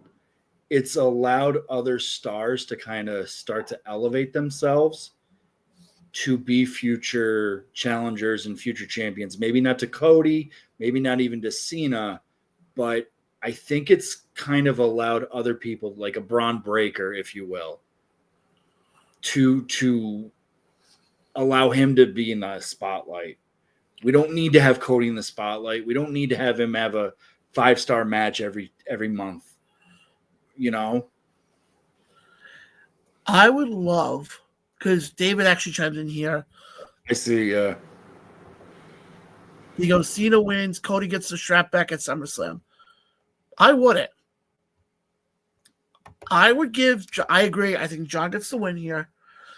I would give John not a long run, because we know his time's going to come up in December, but give him a run till December. I'll be honest with you. I think he goes a whole year with it. I think they let him keep it till WrestleMania next year, and Punk takes it off of him. Well, I was going to go a step further. Sorry. That's a possibility. You can also do it in the way how I was just thinking it. You could have Cena turn around, run through everybody, and people turn around and go. You can have Cena turn around as we get closer to December, when his time is finally up and he's set to retire. You could have them sit there and go, "Wow, I went through this whole roster. Nobody can beat me." Kind of play very pompous. And if this person doesn't win Money in the Bank, this is where I think you pull the trigger. Have Braun Breaker go in there. Oh, nothing would elevate him more. Nothing would elevate him more as the star. I look this way. Go ahead. But there's your opportunity. Okay. How about this? And again, we're just playing hypothetical, dream matchmaking. This is what makes wrestling so fun. As I said, The Rock comes down, brings the family with him, and then for the next 3 to 6 months, the family's there supporting Cena, right? Mm-hmm. Okay. End of the year, Punk comes down to Paul Heyman and says, "Hey, my favor, keep the family away. Let me and Cena have a one-on-one. No interference, no Rock, no Roman, no Fatu, no Jay, just me versus Cena." And Punk retires Cena. Well, I mean, I definitely could see that, because I can see now is when they're going to turn into the Let's Do the Greatest Hits of Cena's run, because now I think is where we're going to get John and Randy. I think we're going to get at probably in May at Backlash. I think you definitely can do Punk and Cena, but I think if you want to, and I've said this on the show since I started this, and I said this before with Tiffany and Charlotte. You gotta build your stars. Yeah. And a lot of those guys who are in that main event scene right now on the men's side, they're not getting younger. So why not have somebody like a Braun Breaker, put his flag down, get that title off of Cena. You could have somebody in Braun who can be the face of the company for the next 10, 15 years. Who knows? That's a storyline that could easily play out. It really can, and it's something that the WWE needs. They need the next big star, the next big thing. Cody obviously isn't it. Cody's what, 40? Late 30s. So let Braun, but it's bittersweet too, because John Cena's been wrestling for Mr. Wrestling for the past almost 24 years, 23 years, right? Yeah. I'm kind of sad to call this maybe his last WrestleMania. I'm kind of sad to see this, like, this is his last major storyline. Yeah, it's gonna. I'd argue that this is right up there with The Undertaker in terms of, like, got me all up in my feels, if you will, as a lifelong wrestling fan. Yeah, it is scary to think that Sunday will be John's last WrestleMania. Yeah. But Jeff, we're gonna take our last break of the night. Come back. We'll do a little bit more on WrestleMania. Then I want to tell you about this Joey Janela spring break with the All right. as it was touted with the Senior Rumble. All right. Guys, we'll be right back. Hang tight. We'll be right back right after this. You're watching or listening to Around the Ropes Podcast. What did John say for Cody and Cena?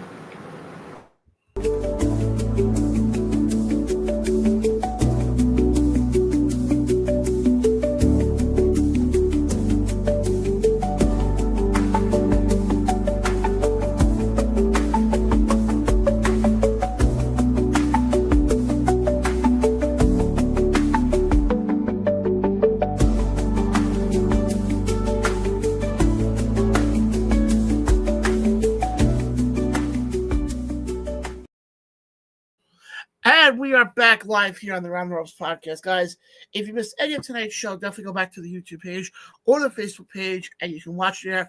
If you can't, guys, we also are on Spotify. The show will be up by tonight, so you're not going to want to miss that as well. Guys, again, coming up on May 3rd. I know I keep reiterating this, but May 3rd is a big day for this channel and a big day for this show, as we are joining Backstage Radio Network and will be featured on Odyssey. And also, Jeff, I want to mention this also as well. Not only are we going to be heard on May 3rd on Odyssey, but we have every Saturday from 12 to 2. That's a big step for the show, for Around the Ropes here. So guys, if you're in your car and you happen to turn on Odyssey and you're like, "Ooh, let's find something good to listen to," come check us out, guys. We will be there starting May 3rd and going further. And guys, like I also mentioned before, we will also be on iHeartRadio come the summer. I should get the official word for that in the coming days. But guys, there's a lot of big things going on for this channel and more to come as well,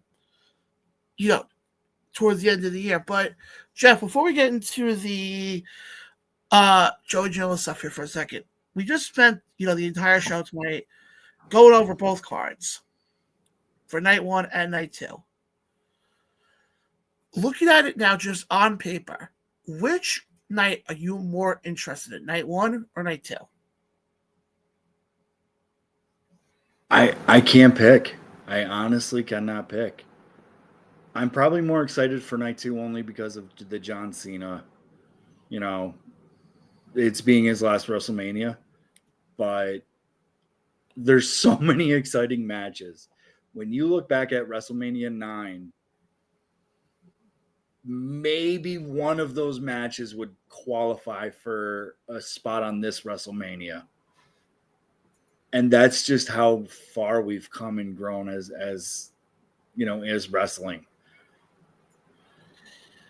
I'm in agreement on that. I think it's also going to be night 2. But for me, it's not because of John and Cody. As much as I'm looking forward to that one, is because I'm curious about that IC title match, that Fatal 4-Way. Yeah. Yeah, because I think that's the future right there. That's obviously the IC title is always the elevate. Whoever has the IC title, you always look to elevate to the next level. So Braun, we said, is going to elevate. So does that leave Penta? Maybe Dom, like I said, as a dark horse. And don't forget, Dom's a good worker. Dom can have a little run with the IC title if he wins that match too. Yeah, no, he definitely. I think that's the one, that title. It, done right, could pay dividends in the long run. But guys, I hope you guys liked our preview that we had. Obviously, guys, the way it's going to work out with WrestleMania is we are not doing a watch along on Saturday. We're actually just going to enjoy the WrestleMania as it is. Depending on time schedule, either myself and Jeff or just myself will hop on here Sunday morning for a brief half-hour video, just giving our thoughts about what happened in night one. I'm available. Okay. All right. I think we do it. I think we do it Sunday morning. Yeah. So we can. Don't forget, Sunday's also Easter, John. That's what I was saying. I want to try to do it early enough. So, and record it, yeah. But yeah. I'm sadly, I'm kid free that day, which breaks my heart. But I will be available. Yeah, absolutely, and definitely. But then it gives us the opportunity to watch WrestleMania, as a fan. But Jeff, before we wrap things up here, I've been talking about this for a while now, because obviously, going into WrestleMania, you have 100 other events going on. A lot of independent wrestling happens, and Joey Janela always does a spring break show. Yeah. So I just want to run. I'm not going to go through the whole card here but there's 2 matches on this card. I just want to let you know about that. It's Sabu's final match. Sabu takes on Joey Janela in a no rope barbed wire match. No surprise. That's Sabu's specialty from the ECW days. And guys, you think I was kidding about the Senior Rumble? No, they're called the Senior Scramble. Because in this match, and I'm not kidding you with the names here, because they even put the ages on here too. You have the Warlord, who's 63. Jesus. Followed by Action Mike Jackson, who's 75. Action Jackson. Followed by Wildfire Tommy Rich, who's 68. Followed by George South, who's the age of 62. Ricky Morton's in this match. He's the age of 68. And Doug Gilbert, who's the age of 56. When 56 is your youngest competitor. But yeah, they're called the Senior Scramble. The Senior Circuit. You also have Mance Warner taking on Gabe Kidd. Let's see if there's any other matches here. Oh, you want to talk about a hard-hitting match here. And I just happened to come across this. There's no stipulation in this match, but you're going to have Matt Tremont taking on Minoru Suzuki. Ooh, that's going to be a lot of fun to watch. Oh, yeah. That's going to be a match. I'm just telling you, the people who, if you're there and you're sitting in the front row, make sure you, I would not want to stand in their ways. No, they're going to be all over that. All over the out. Trying to see who, but yeah, so you have that going on.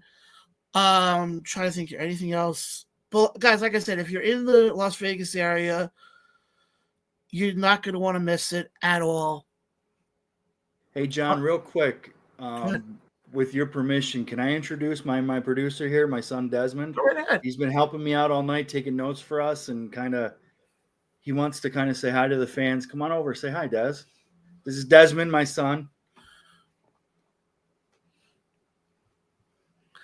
Hey, Des. My friend John.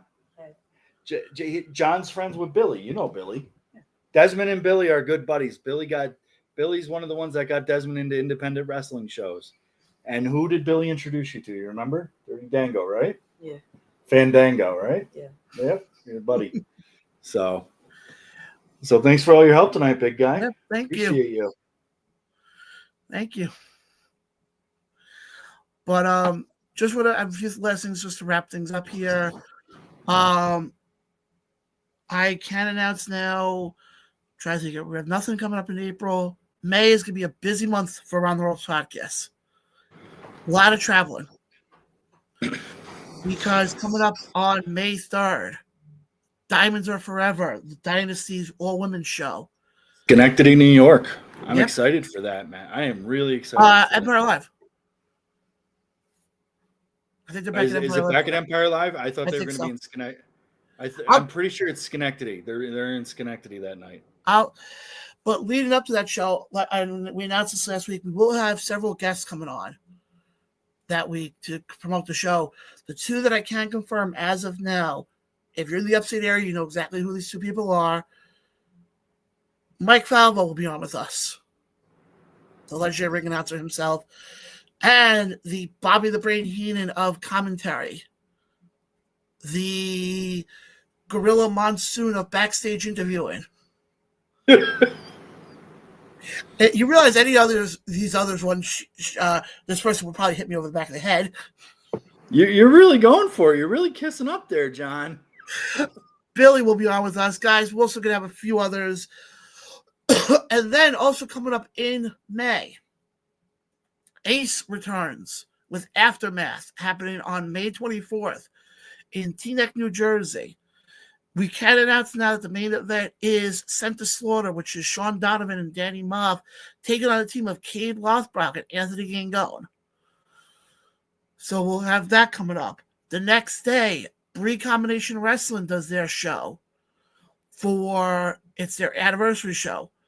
Yours truly will actually be on call for the Come Unknown Leave Unforgettable match happening right beforehand, which is, I think, going at 5:45.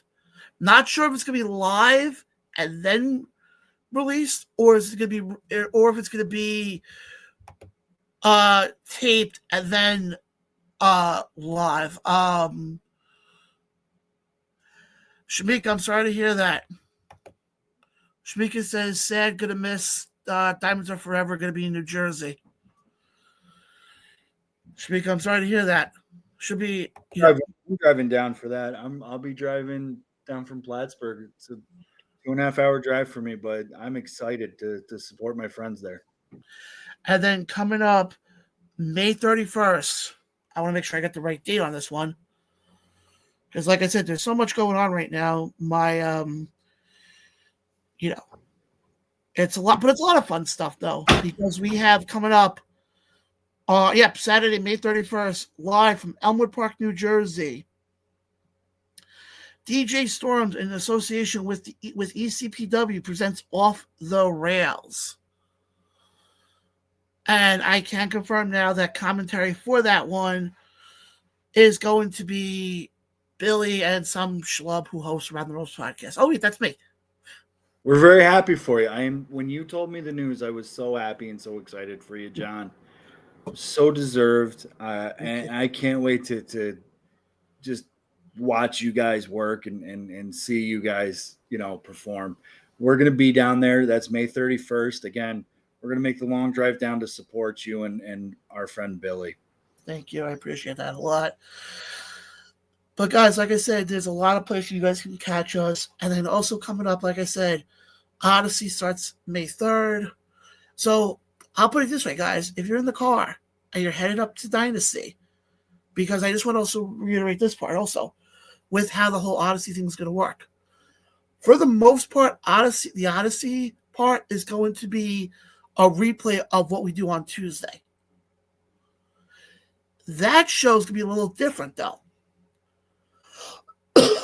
That show's going to be different in the sense of that's going to be the best of the interviews that I do leading up to the Dynasty show.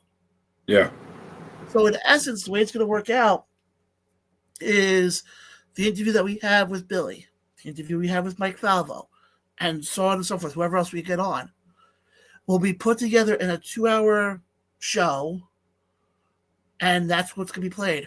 Before, mind you, I go live from Empire Live for the kickoff show for Diamonds Are Forever. It's an exciting time to be a wrestling fan, John. It really is. The next month and a half are really just every weekend. It's you got something big. Yeah. It's a lot of fun. I seriously can't wait for this. And Jeff, last question I got. Well, actually, Jeff, before we're doing that, anything you like to Just want to just want to always thank you and the fans. It's always a pleasure to come out and talk wrestling with you. Well, Jeff, actually, if you would like, so I don't have to keep saying, special guest co-host. If you like, I could drop the special guest co-host part and make you a permanent co-host. I would be honored for that, John. Thank you very much. Absolutely. So, guys, because also it works out, Jeff, because when I put together the intro, I can make it. I have an idea of what what I want to do, but no, like I said, guys, this show, and I'm just going to leave this with the final thoughts. This show, I gave the show a month, and that was 3 years ago.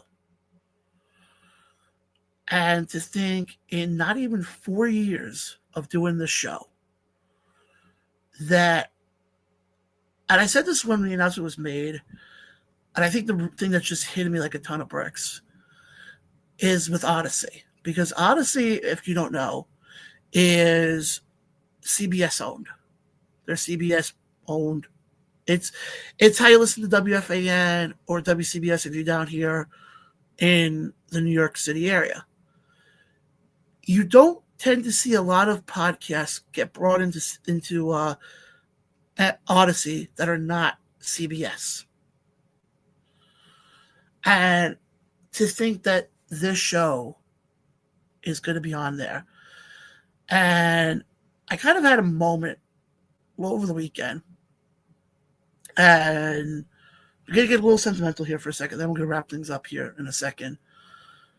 I've been doing, Jeff, I don't know if I told you this. I've been doing this now I started this in August of 2011.